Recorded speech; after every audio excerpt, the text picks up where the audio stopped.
त्यावर काही आरोप सत्ताधारी मंडळींच्याकडून करण्यात आलेत, त्याबद्दल मी एवढंच सांगेन, 4 वर्ष आपण या बाबतीमध्ये एक चकार शब्द सुद्धा बोलला नाहीत आणि केवळ मतदारांची दिशाभूल करण्यासाठी कुठेतरी समोरच्यांना बदनाम करायचं, मतदारांमध्ये दिशाभूल करायची, बुद्धिभेद करायचा आणि आपल्या पोळ्या भाजून घ्यायच्या, अशा प्रकारचे विरोधकांचे जे आरोप आहेत याच्यावर कुणीही विश्वास ठेवू नका। अतिशय पारदर्शकपणे आम्ही त्या ठिकाणी या नगरपालिकेमध्ये कामकाज केलेलं आहे आणि यापुढील काळामध्ये देखील करून दाखवू। नगरपालिकेच्या बाबतीमध्ये बोलायचं झालं तर आपली नगरपालिका ही जिल्ह्याच्या ठिकाणची नगरपालिका आहे। आपल्या नगरपालिकेमध्ये स्व उत्पन्नातून आपण बरंच काही करू शकतो हे आपण मागे देखील दाखवून दिलेलं आहे। प्रत्येक घटकापर्यंत आपण त्या ठिकाणी पोहोचलेलो आहे।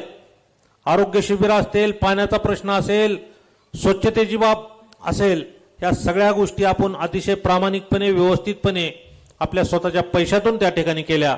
आपल्याला त्यावेळेस बराच त्रास या विरोधकांनी देण्याचा प्रयत्न केला, परंतु त्यातून देखील आपण मार्ग काढत गेलो आणि आज हे आपल्याला जे सांगतात की आमची वरी सत्ता आहे, महाराष्ट्रात सत्ता आहे, नगरपालिकेत देखील सत्ता दिली तर आम्ही हे करू, आम्ही ते करू, परंतु मला आपल्याला एवढंच सांगायचंय की शेवटी सत्ता कुणाची जरी असली तरी लोकसंख्येप्रमाणे त्या ठिकाणी निधी त्यांना द्यावा लागतो आणि त्या निधीच्या माध्यमातून आपली कामं होतात।